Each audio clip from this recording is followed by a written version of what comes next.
네, 계속해서 강의를 이어가 보겠습니다. 자, 화면 보기를 하고요.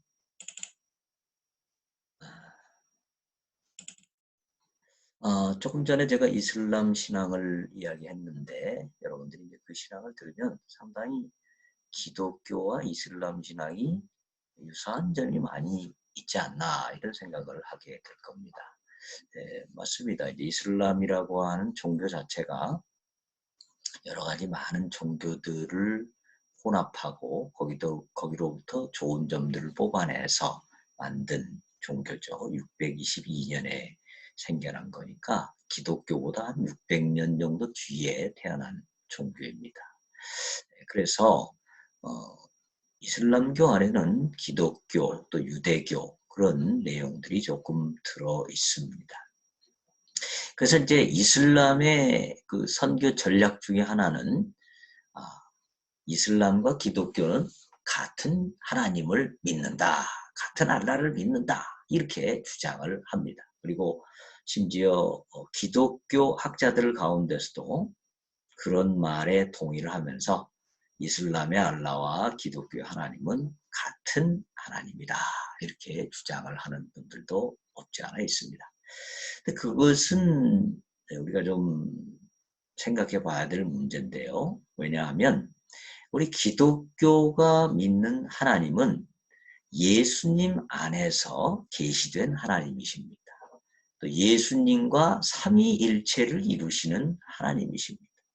예수님이 하나님의 아들이 아니고는 또 삼위일체가 아니고는 하나님은 우리가 믿는 하나님이 아니죠. 근데 이슬람에서는 예수님을 그저 하나의 선지자 정도로만 생각하지 삼위일체 하나님으로 생각지는 않죠. 그래서 우리가 믿는 하나님과 이슬람이 믿는 하나님, 알라는 그런 점에서 차이점을 지니고 있습니다. 또 만약에 이슬람이 기독교가 믿는 하나님을 진짜 자기들이 믿는 알라하고 동일한 신이라고 생각한다면 자기들이 선전하는 대로 왜 기독교를 핍박하죠? 같은 신을 믿는데 왜 기독교를 이슬람교로 개종시키려고 강요를 하죠? 그 자체가 이미 뭔가 잘못된 것이죠. 네. 그래서 그거는 우리가 혼동하지 않으면 좋겠습니다. 자, 하여튼 오늘 이제 이슬람의 핵심 신앙 고수와 종교의 성장에 대해서 좀 살펴보겠습니다. 이슬람은 굉장히 보수적이라고 그랬죠. 그래서 자신들이 생각하는 그 핵심 신앙을 아주 어떤 상황에서도 고수하는 그런 경향이 있습니다. 이슬람 교리는 1400년 전에 주어졌죠. 이것을 어떤 시대적 상황에서도 지키려고 노력합니다. 그래서 1400년 전에 중동이라고 하는 지역에서 태어났기 때문에 굉장히 남성 중심적이죠. 그리고 폭력적인 면이 상당히 많습니다. 또 아주 폐쇄적이고 전근대적이고 불합리한 면이 굉장히 많습니다.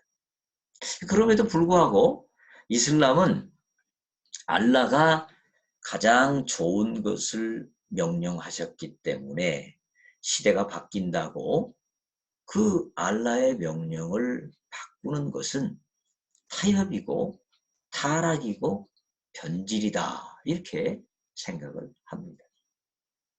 그래서 굉장히 보수적이죠. 그러나 이제 이슬람이 자신들의 세력을 확장하고 선교할 때는 그 방법은 굉장히 최첨단을 달리죠. 2001년에 9.11 사태가 일어났을 때 얼마나 최첨단의 테러를 일으킵니까?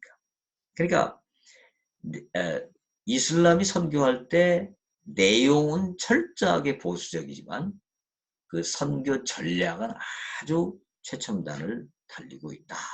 이렇게 볼 수가 있습니다. 그러니까 기독교가 진보적으로 갈 때는 자꾸 그 복음의 내용 자체를 적당히 변질시키는 이런 것이 문제가 될 수 있는 것이죠. 그게 바로 이제 진보의 특징인 것이죠. 자, 기독교 진보 진영의 핵심 양보. 기독교 진보 진영, 특별히 WCC를 중심으로 하는 그런 에큐메니칼 진영 같은 경우에는요. 천국 대신 천국 지옥. 이거 얘기 잘 안 합니다.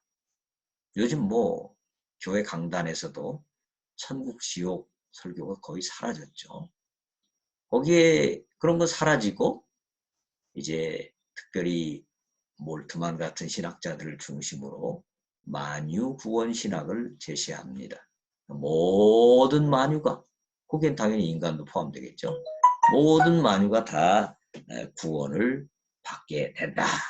모든 만유가 다 구원을 받게 된다고 하면 제일 필요 없는 것이 바로 교회이고 또 선교가 될 것입니다. 선교를 할 필요가 없는 것이죠. 전도할 필요가 없는 것이죠. 네. 그 다음에 성경의 무오류성 대신 오류를 인정합니다. 그러니까 자꾸 성경의 권위를 약화시키는 거예요. 그리고 구원의 내용을 상황에 따라서 바꾸는 그런 상황 신학을 얘기하는 것이죠. 성경과 상황 가운데 상황에 따라서 성경을 어떤 살아내는 방법을 바꿀 수는 있겠지만 성경이 핵심적으로 말씀하는 구원의 내용을 상황에 따라서 바꿀 수는 없는 것입니다. 그런데 이 상황 신학은 지역, 뭐 아시아 신학, 아프리카 신학, 남미 신학, 대상에 따라서 흑인 신학, 여성 신학, 민중 신학, 해방 신학 이렇게 해서 이런 그 상황에 따라서 신학의 내용, 또 구원의 내용을 달리 설명하는 이런 방향으로 나아가게 됩니다. 그래서 예수님을 구원자 예수님으로 보는 것이 아니라 하나의 뭐 민중을 해방시키고 흑인을 해방시키는 그런 해방투쟁 전사로 그렇게 묘사하면서 결국 교회를 정치 집단화하는 경향이 있습니다. 그래서 이런 것들은 이슬람에서는 상상하기 어렵죠.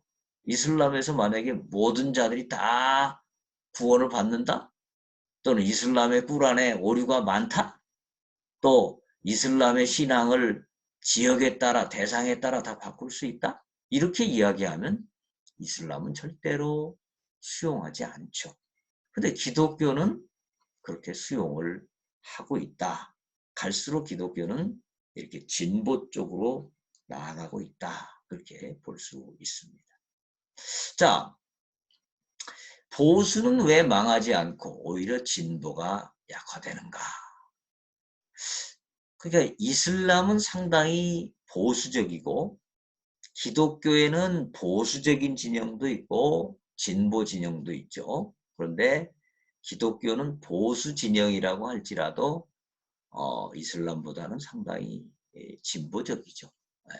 어찌되었든지 간에 기독교는 전반적으로 이슬람보다는 굉장히 진보적인 성향이 강합니다. 그런데 이 진보적인 성향이 왜 갈수록 그 종교가 약화되는가? 이유를 몇 가지로 살펴보면 첫째, 절대성의 상실입니다. 이 종교라고 하는 것은 두 가지 성격을 가지고 있습니다. 하나는 보편성입니다. 보편성. 보편성이란 건 무엇입니까?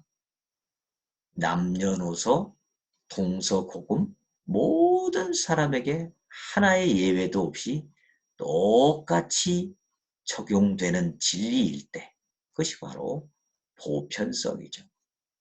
그러니까 민중에게는 적용이 되고 부자에게는 적용이 안 된다든지 여성에게는 적용이 되고 남성에게는 적용이 안 된다든지 뭐 이렇게 사람에 따라서 적용이 안 되는 다르게 적용되는 진리라면 그것은 종교적인 진리가 아닙니다. 종교는 반드시 보편성이 있어야 된다. 그리고 종교는 절대적이어야 됩니다. 어제는 진리인데 오늘은 진리가 아니라든지 뭐 어느 정도면 되고 또 어느 정도는 안 된다라든지 이렇게 상황에 따라서 변화될 수 있는 것이라면 그것은 이미 종교적 진리가 아니죠. 그래서 진보는 자꾸 상황에 따라서 진리를 바꿀 수 있다라고 생각합니다. 상황이 진리를 변화시킬 수 있다라고 생각합니다. 그렇기 때문에 진보는 보편성과 절대성을 상실하기 때문에 결국 진보는 시간이 흐르면 약화되는 것입니다.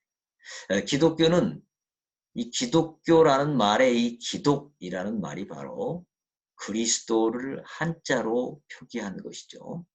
예수님만이 그리스도다라는 것을 믿는, 그래서 예수님 때문에 생겨난 종교가 기독교고 예수님만이 살 길이라는 절대성을 간직하는 게 기독교인데, 이것을 약화시키고 예수 외에도 구원의 길이 있다라든지 뭐 다양한 구원의 가능성을 이야기하는 만유구원론, 이런 것들은 결국 기독교의 보편성과 절대성을 약화시키는 것이죠.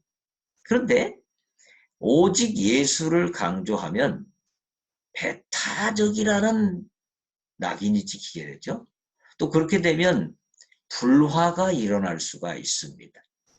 그렇기 때문에 이런 상황을 보면서 현대는, 또 현대 진보적인 신학은 가능한 한 이런 오직 예수를 약화시키려고 하는 그런 경향이 있습니다. 그래서 예수님을 구원자 예수님이기보다는 뭐 적당히 좋은 선행을 한 윤리교사다, 자유주의 신학이죠. 또 예수님을 가난한 자들, 억눌린 자들을 해방시킨 그런 혁명가로 바꾸려고 그렇게 노력하는 경향이 있습니다. 자, 이렇게 되면 이것은 현대인들에게 굉장히 그럴듯하게 수용이 될 것 같지만, 이렇게 하는 것은 결국 뭘 약화시키죠? 보편성. 모두에게 적용되는, 모두에게 진리인 보편성, 그리고 영원히 변치 않는 진리, 절대성을 약화시키기 때문에 결국 그 종교는 약화된다라는 것입니다. 물론 예수님께서는 그런 말씀을 하셨죠. 너희가 뱀처럼 지혜롭고 비둘기처럼 순결하라. 그러니까 우리가 근본적으로 우리 기독교는 배타적인 그런 성격이 있습니다. 근데 이 배타적인 성격을 아주 그냥 무지하게 정말 배타성을 그대로 드러내기보다는 이것을 최대한 부드럽게 나타낼 수 있는, 또 그런 예절을 갖추는 그런 지혜가, 뱀 같은 지혜가 필요하죠. 그 지혜는 필요하지만 그렇다고 해서 예수님을 윤리교사나 혁명가 등으로 바꿔버리는 것은 결국 종교를 약화시키는 결론에 이어집니다. 하여튼 진보의 특징은 절대성을 상황에 따라 타협해버리는 것입니다. 그래서 결국 진보는 결국 약화된다는 것입니다. 두 번째는 진보는 개인적인 영역보다 공공 영역에 더 관심을 가집니다. 개인을 구원하고 또 개인의 문제를 해결하는 이런 봉사에 대해서는 관심을 덜 가집니다. 특별히 개인 영혼 구원, 선교의 가장 핵심이라고 할 수 있는 개인 영혼 구원에 대해서는 아주 부정적인 인식을 가지고 있습니다. 그래서 전도하는 것은 기독교의 세력을 확대하는 것이고, 전도하는 것은 제국주의적인 행태다, 뭐 이런 해석을 많이 합니다.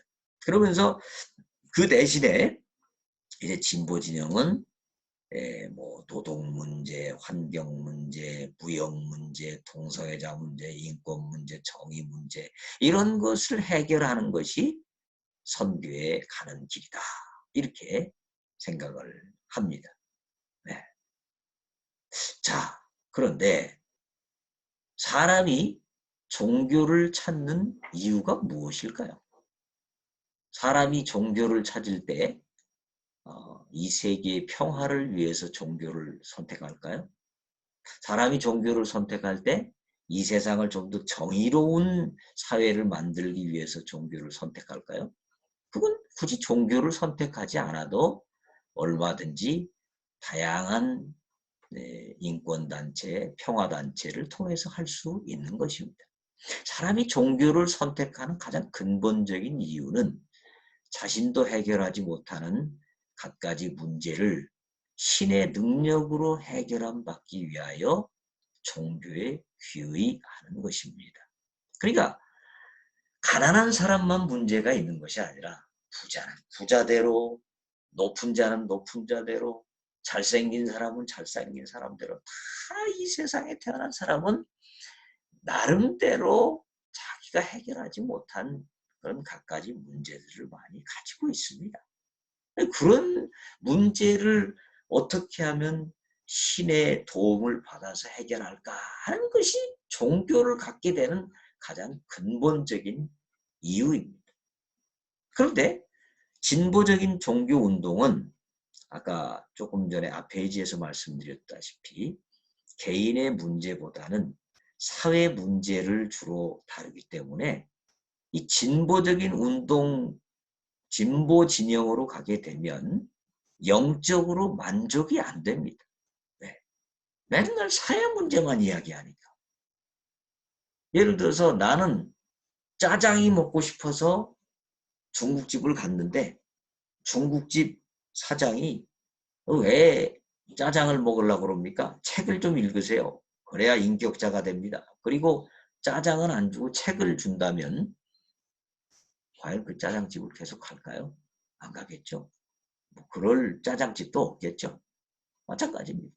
사람은 기본적으로 자신의 문제를 해결하기 위해서 종교를 찾고 신앙을 갖게 되는데 진보적인 종교는 그 필요를 채워주지 못하기 때문에 장기적으로 갈수록 그 종교를 찾는 사람들이 줄어드는 것입니다. 남미 해방신학이 눌린 자의 문제에 관심을 가졌죠.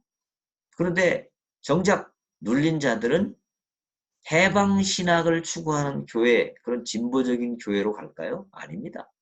그런 데를 안 가고 보수적인 성령운동교회로 다 가는 모습을 보이고 있습니다. 그 이유는 뭐죠? 진보적인 교회로 가면 맨날 투쟁을 얘기하고 뭐 눌린 자의 해방을 이야기하는데 정작 실제로 이루어지는 것은 별로 없죠. 근데 성령운동을 하는 복음을 확실히 붙드는 그런 교회를 가면 거기에 기도가 있고 찬송이 있고 뜨거운 감동이 있고 하나님을 직접 체험하는 것이 있고 그리고 또 실제적으로 병의 치유가 일어나고 또 거기 가서 신앙이 바뀌어지면 신앙이 제대로 들어가면 술 먹던 사람이 술을 끊게 되고 노름하던 사람이 노름을 끊게 되고 바람 피던 사람이 바람을 끊고 착실하게 일을 하니까 갈수록 부자가 되는 겁니다. 삶이 변화되는 겁니다. 가정이 변화되는 겁니다. 그러니까 사람들이 그 종교를 찾게 되는 것이죠. 그래서 진보 진영은 갈수록 사람이 줄어들게 되고 확실하게 복음을 붙들고 확실하게 핵심 신앙을 지키는 보수적인 그런 진영은 갈수록 성장하게 된다. 이렇게 볼 수 있겠습니다. 자, 종교는 선택이고 뭐 지금 자유주의 국가에서 종교를 누가 강요할 수 없습니다. 종교는 철저하게 선택이죠. 그러면 선택할 때 사람들은 어떤 걸 선택합니까? 자기에게 유익이 되고 자기의 문제를 해결하는 데 도움이 되는 것을 선택하지 자기에게 별 도움이 안 되는 걸 선택하지는 않습니다. 그렇기 때문에 보수적인 진영이 갈수록 성장한다라는 것을 알 수가 있습니다. 자, 세 번째로 진보 진영은 세속 영역에 힘을 쏟는 경향이 있습니다. 진보 진영은 세속 영역에 힘을 쓰죠. 아까 우리 앞에 살펴본 대로 뭐 노동 문제, 환경 문제, 인권 문제, 평화 문제 이런 거에 굉장히 많은 관심을 쓰는데 교회는 그런 거에 전문가는 아닙니다. 그런 거는 노동단체, 환경단체, 인권단체가 훨씬 더 잘하죠. 그렇기 때문에 이런 전문가적인 단체들과 경쟁을 하게 되면 교회가 이런 일에 힘을 쏟게 되면 결국 승산이 없습니다. 교회가 가장 잘할 수 있는 일을 할 때 승산도 있고 또 실제적으로 사회에 기여하는 바가 있죠. 자, 이원규 감신대 교수가 종교의 세속화라는 책 185에서 186페이지에 이런 얘기를 했습니다. 보다 신학적으로 보수적인 교단들은 세속적 조직들과 경쟁하기를 거절했고 보다 자유적인 조직들과의 연합을 기피했으며 그들의 행정을 관료화하는 것을 피했다. 실제로 그들은 세속 조직들이 제공할 수 없는 것, 그게 뭐죠? 구원이죠, 구원. 세상에 그 어떤 기구도 할 수 없는 구원을 제공하는 일에 집중했고 그러니까 사람들은 구원을 제공하는 교회로 오게 되는 것입니다. 여기에서 그들은 성공했던 것 같다. 왜냐하면 자신의 사회적 행동 계획들을 가지고 경쟁하기를 선택했던 자유주의 교파들은 교인을 잃었던 반면에 그러니까 세상 기구들도 할 수 있는 일을 그 일에 매달렸던 진보 진영은 다 교인이 지금 감소되고 있습니다. 그런데 처음 원리들로 되돌아갔던 보수적인 교파들은 교인들을 확보했기 때문이다. 전 세계적으로 보면 지금 진보 진영은 교회가 갈수록 약화되어져 가고 핵심을 붙들고 교회만이 줄 수 있는 구원을 제공하고 그 구원의 기쁨과 능력을 제공하는 교회들은 여전히 지금도 살아 성장하고 있습니다. 자, 네 번째로 진보 진영은 우선순위 없이 모든 것을 하려는 경향이 있습니다. 우선순위를 굉장히 싫어해요. 우선순위란 말 자체를 굉장히 싫어합니다. 이분법이라고 말하고 모든 것이 다 중요하다고 강조합니다. 개인 구원과 사회 구원이 중요하고 똑같이 중요하고 교회와 세계가 똑같이 중요하고 이 세상과 저 영원한 천국이 똑같이 중요하고 다 중요하다라고 말합니다. 그런데 교회가 이 모든 것을 다 하려고 하면 결국 핵심 사항을 놓치게 되는 문제가 발생됩니다. 자, 그렇지 않습니까? 교회가 모든 것을 다 할 수는 없습니다. 교회가 노동운동도 하고 환경운동도 하고 인권운동도 하고 그거는 지금 국가 또는 여러 다양한 단체들이 해도 지금 이것을 제대로 하지 못하는 이런 어려운 일들입니다. 결국 쉬운 일이 아닙니다. 근데 교회가 전문성도 없는데 그런 것들을 다 하려고 하면 분명히 교회만이 꼭 해야 되는 그 일, 바로 전도의 일이 약화될 수 있는 위험성이 있습니다. 복음 전도는 교회 외에 어떤 기관도 수행하지 않게 핵심 사항입니다. 핵심 사항. 이 핵심 사항을 다른 모든 일과 똑같이 중요한 것으로 이야기하면 결국 교회는 그 핵심 사항을 놓칠 수 있는 위험성이 있다는 것입니다. 자, 사회 참여를 강하게 외치는 진보적 주류 교단들은 점점 쇠퇴하면서 사회를 섬길 수 있는 역량 자체가 점점 상실되어져 가고 있습니다. 그래서 목회자 사례비 줄 돈도 없어지고 있습니다. 교회가 두 교회가 하나로 합쳐서 한 목사님 겨우 사례비 줄 정도. 이제 나중에 시간이 지나면 그것도 안 되니까 교회를 결국 팔아버리는 이런 일이 지금 서구, 유럽, 영국, 미국 이런 데 지금 많이 일어나고 있습니다. 근데 복음화를 강조하는 보수적 교단들은 역동적으로 성장하면서 오히려 사회봉사를 더 잘하는 이런 모습이 나타나고 있습니다. 그러니까 진보 진영이 사회봉사를 주장했지만 정작 사회봉사를 할 수 있는 힘이 없어서 그것을 제대로 하지 못하고 있는 상황입니다. 자, 현 시대의 중요한 화두가 뭡니까? 바로 선택과 집중입니다. 국가도 선택과 집중을 해서 그 잘 되는 것을 잘 되도록 만드는 것이 중요합니다. 다 하려고 하면 결국 하나도 제대로 못하는 그런 문제가 발생될 수 있습니다. 자, 우리 속담에 그런 말 있죠. 10가지 재주 가진 사람이 밥 굽는다. 그렇습니다. 10가지 재주를 가진 사람이 잘 살 것 같지만 한 가지도 제대로 하지 못하기 때문에 오히려 밥을 굶는 경우가 있다는 것이죠. 왜 10가지 재주 가진 사람이 밥을 굶을까요? 한 가지도 제대로 배운 게 없는 거예요. 한 가지 배우다가 조금 힘들면 그만두고 다른 거 배우고 또 그거 배우다 힘들면 또 다른 거 배우고 이러다 보니까 뭔가 찔끔찔끔 하기는 하는 것 같은데 제대로 하는 것이 없으니까 자기 핵심 역량이 없으니까 결국 밥을 굶게 되는 것입니다. 기독교도 결국은 한 가지 핵심을 붙들 때 기독교가 성장할 수 있다. 이렇게 말씀드리겠습니다. 자, 또 몇 가지 하고 다음 시간에 뵙겠습니다.